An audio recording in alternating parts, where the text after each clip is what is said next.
Kahit anong mangyari o gawin nyo man sa mga, grabe, ito, nangangarap ng gising. Di ba? Strategy yung ginagawa nila, pero parang ang labo, ang labo. Talagang hindi ko nakikitaan na mananalo kahit barangay tanod eh. Talaga, hindi. Maganda rin, Mr. Speaker, Mm. tignan natin yung sarili natin dito sa Kongreso. Bakit hindi natin napondohan yung nire-request nila? Baksik mo. Nagmamaktul at parang maghuhuramentado sila Ila de Lima at si Risa Hontiveros.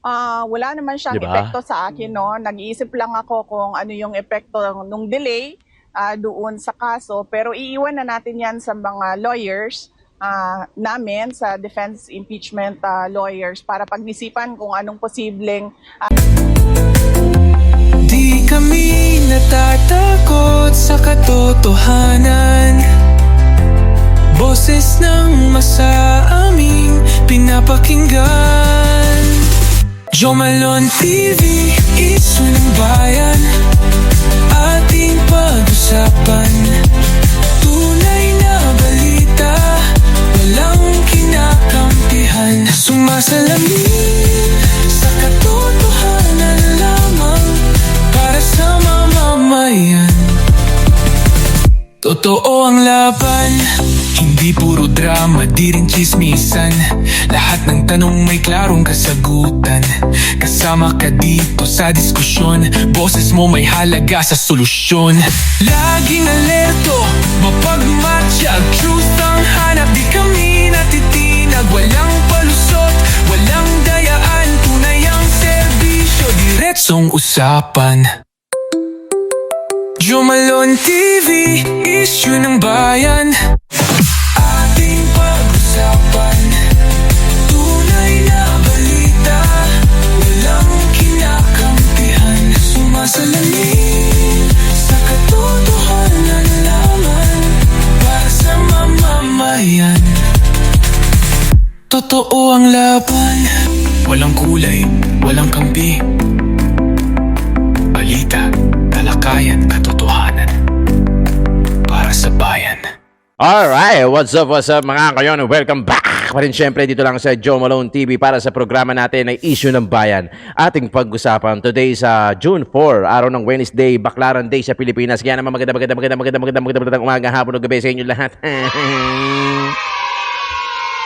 Ay, mega love shoutout sa lahat ng mga viewers natin abroad, yung mga nagko-comment dyan. Hindi ko na kayo maisa-isa dahil marami-rami din naman. At maraming salamat sa pagtangkilig, pagtanonood, pagkikinig dito sa podcast natin, Joe Malone TV, para sa Issue ng Bayan, ating pag-usapan, yung mga OFW natin, yung mga viewers natin lokal dito sa Pilipinas, Luzon, Visayas, Mindanao. Paki-comment nga dyan sa baba kung saan yung exact location nyo if you're watching from Switzerland, Netherlands, London Bridge, Hong Kong, Japan, Singapore. Paki-comment dyan sa baba. Pati na rin dito sa lokal sa Pilipinas if you're watching from Pangasinan, Pampanga, Laguna, Taguig, Mindoro, Bulacan, Valenzuela, etc. Paki-comment dyan sa baba na masa ganon, malaman natin kung saan na inaabot yung video natin. Okay, game! Game na natin. At talagang maganda itong pag-uusapan natin at makikita nyo na talagang pumapabor na lahat ng pangyayari, mga kaganapan sa mga Dutertes. Okay, mega love shoutout sa inyo lahat. Don't forget, dalawa lang naman ang hinihiling ko sa inyo mga kayon. Actually, medyo 3-4. Paki-like at share itong video natin. At higit sa lahat, paki-double check kung nakasubscribe na kayo. Kung hindi pa naman, paki-subscribe na lang at paki-click yung bell icon. Palambing naman. Yan ang suporta nyo naman sa akin. At kung talagang manonood ka rito sa akin at talagang suportado mo na rin ang Joe Malone TV, syempre, paki-subscribe na rin ating When Tito Talks, pati na rin yung Tito Jom, Tito ng Ina Mo. Game! Game na natin yan, syempre. Basahin natin to galing kay Gary Alejandro. Naka-verified check yan, ha? Interest over constitutional duty. Number 1, gustong manatili na Senate President.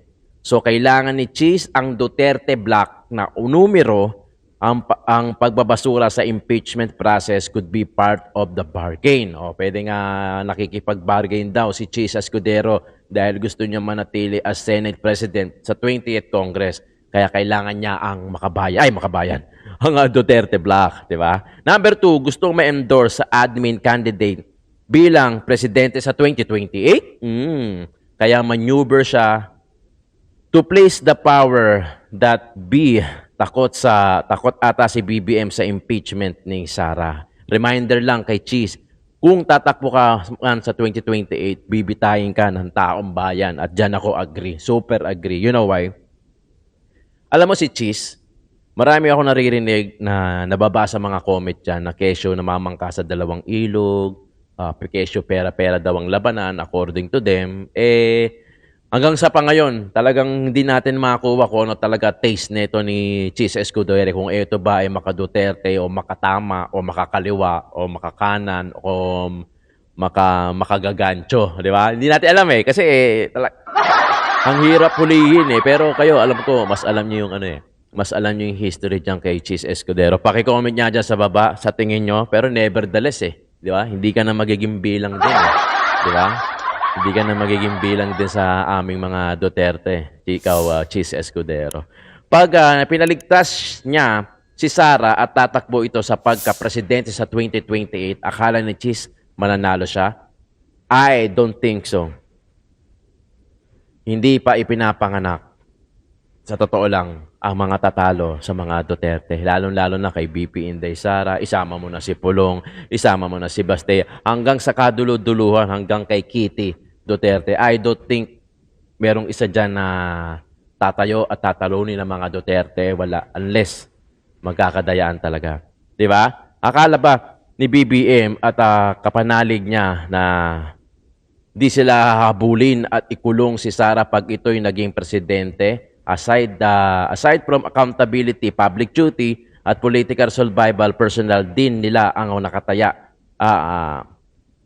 sa 2028 and beyond. Ang taong bayan dapat ay di maiwanan sa usapang ito. Dapat maging mapagmatsyag tayo, magalit at lumaban. Siyempre, lagi natin tatandaan na gagawin natin pa rin topic yan dito sa issue ng bayan na ating pag-usapan dahil issue yan. Regardless kung ano man yan, issue pa din naman yan dito sa channel natin at pag-uusapan natin yan at higit sa lahat babantayan at bobosesan natin. Manalo man, matalo, tumakbo ka man, Cheese, o tumakbo man si Risa Hontiveros, kahit sino pa ang patakbuhin nyo. O, di ba? Kita mo, kahit anong mangyari o gawin nyo man sa mga, grabe, nangangarap ng gising. Di ba? Well, sa bagay, malayo pa naman. O, baka sabihin nyo naman, pinapaunahan natin, nagmamadali itong mga to. Ganun pa man, pumapabor na kasi sa mga Duterte yung nangyayari. Di ba? Kaya talagang grabe. Hindi ko alam kung anong strategy yung ginagawa nila, pero parang ang labo. Talagang hindi ko nakikitaan na mananalo kahit barangay tanod Talaga, hindi. Kaya kanya-kanya silang kanya-kanya silang, alam mo yun, kanya-kanya silang kabig. Kanya-kanya silang kambyo. Pero nasa kwarta na biglang pumupunta sa segunda, di ba?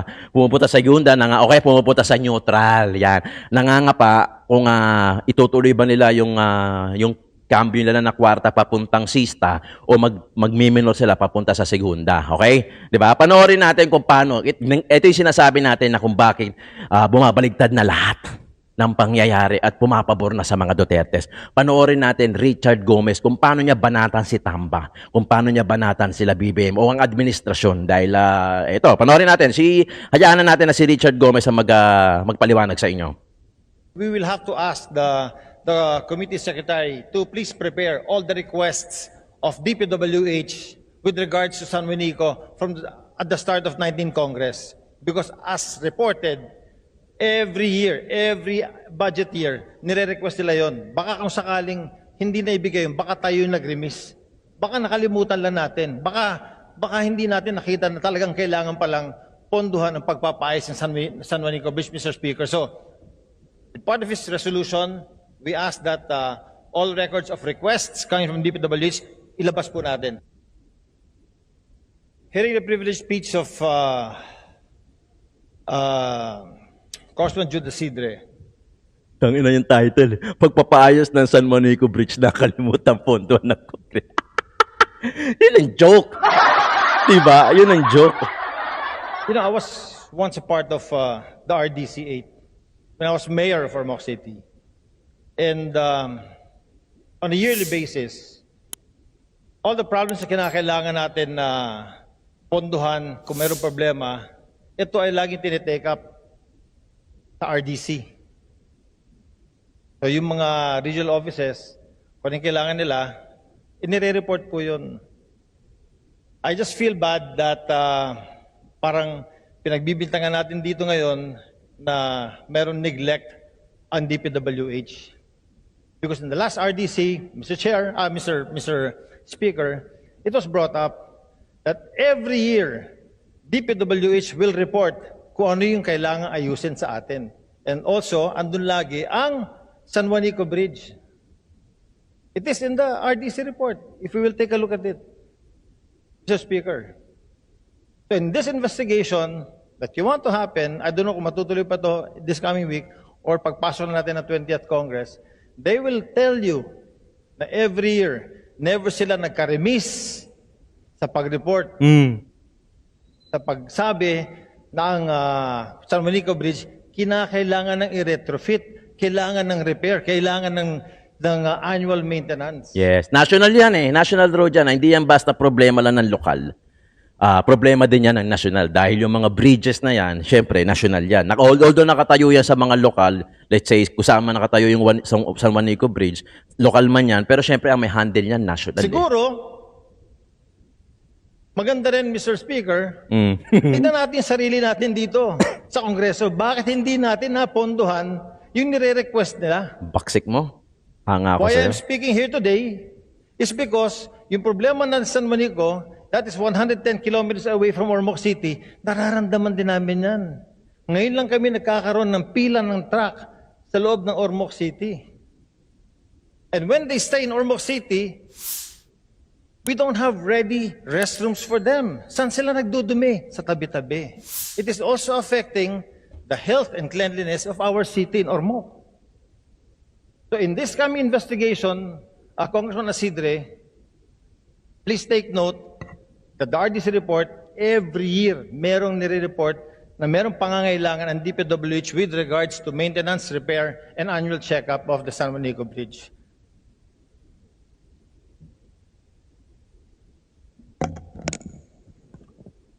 Honorable Gomez, is that a manifestation or a... It is a manifestation, Mr. Speaker. Yes, Honorable Asedre. Mr. Speaker, I just would like to qualify the position of this representation.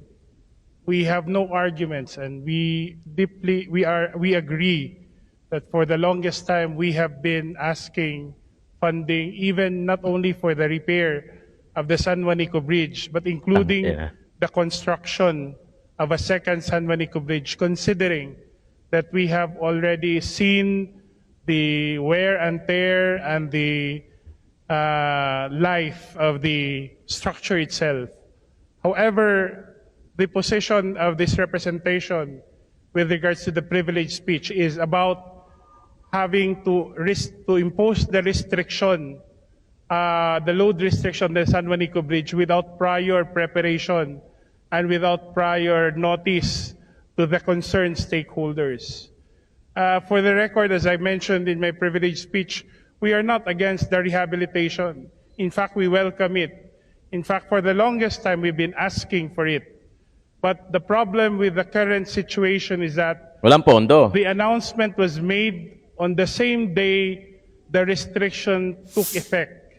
And in that case, as Negligence. the honorable colleague from Ormoc has mentioned, Congressman Gomez has mentioned, not everyone is ready to address the consequences with the changes in terms of alternative maritime routes, in terms of the adjustment in the traffic, and even, as mentioned earlier, even the sanitation and the other services needed for the truckers. I think it's important to qualify that our concern stems from this. Because as mentioned earlier by the Honorable Garin, this is a matter that did not happen overnight. This is something that could have been avoided. Preparations could have been made earlier. The moment DPWDH felt that they needed to take in a consultant to make an structural integrity assessment of the bridge should have started the need to draw contingency plans.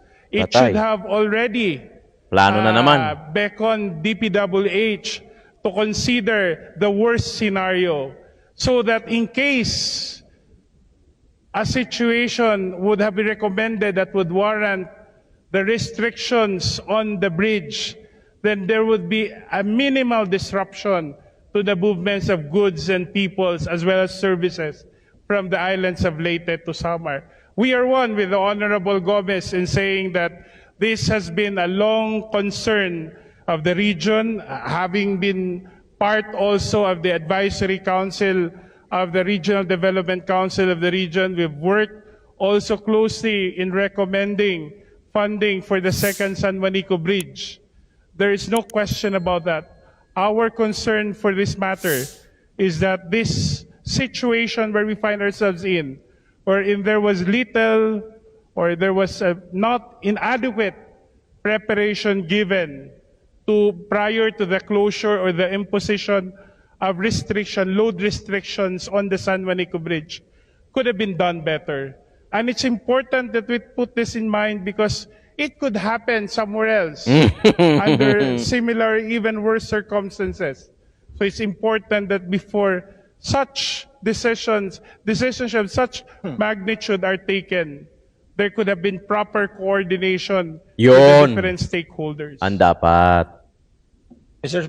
Speaker, as part of last part of my manifestation, I'd like to add, Mr. Speaker, kung pwede, kung matutuloy ang investigation natin, we will have to ask the committee secretary to please prepare all the requests of DPWH with regards to San Juanico at the start of 19 Congress. Because as reported, every year, every budget year, nire-request nila yon. Baka kung sakaling hindi na ibigay yun, baka tayo yung nag-remiss.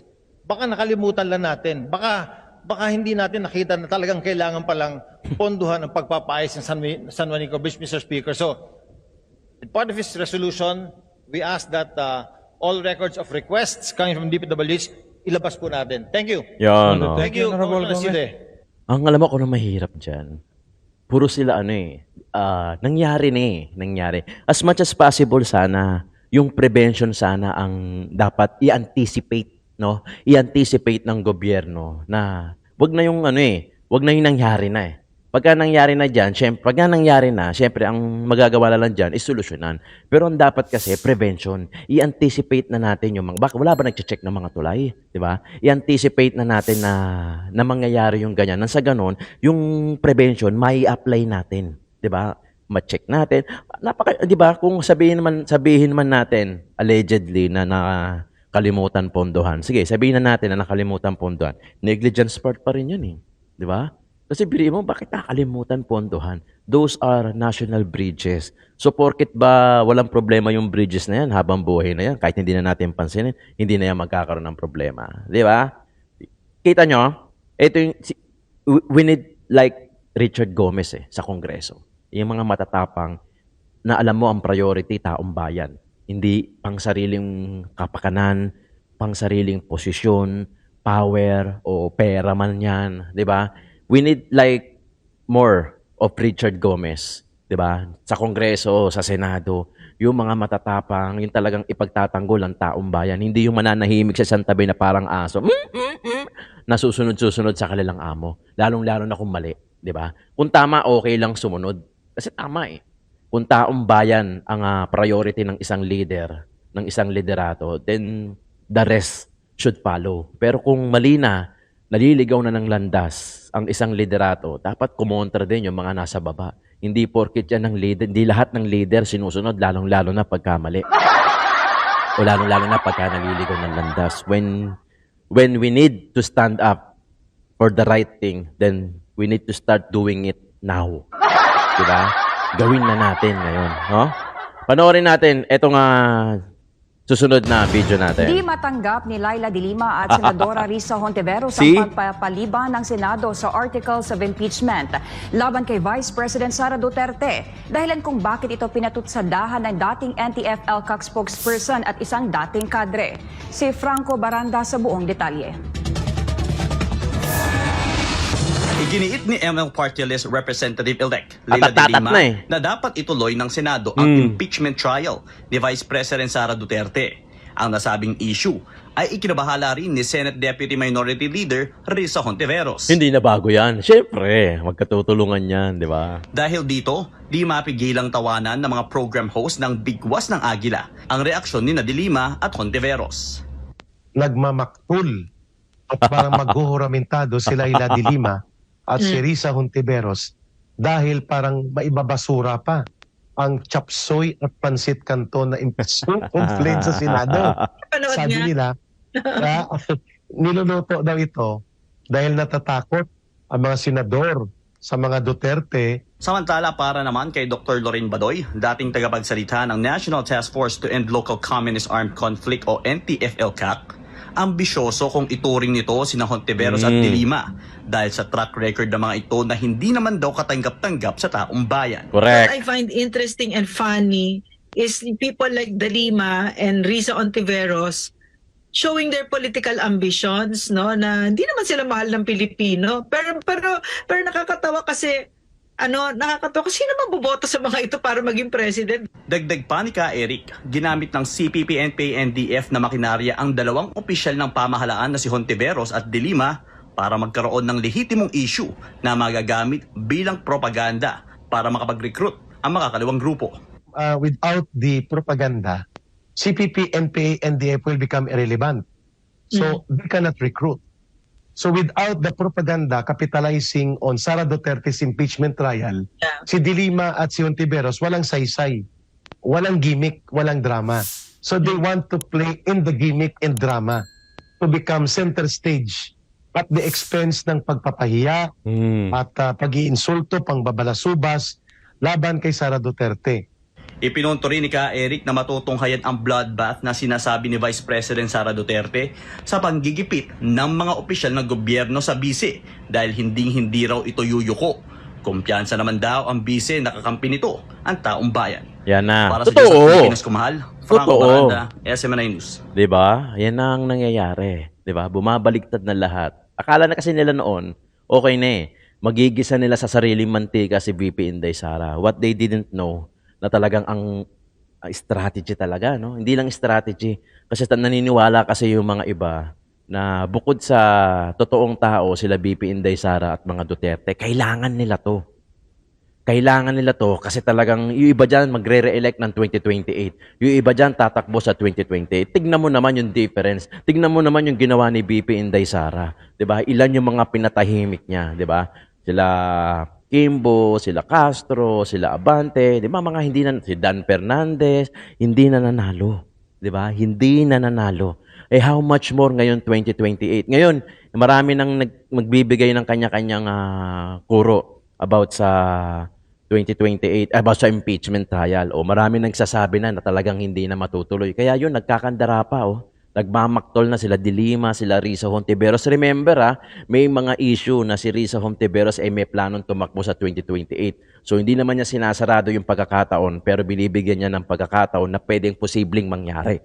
O ngayon si Chase Escudero naman. Ang dami naghahabol sa title na yan, di ba? Kaya nga, kanya-kanya silang cambio din eh. So, hindi nila alam, nasa kwarta sila ngayon, hindi nila alam ngayon kung magsisista sila o mag-neutral sila o mag-minor sila papunta sa segunda. Di ba? Panoorin natin itong video na to. Next!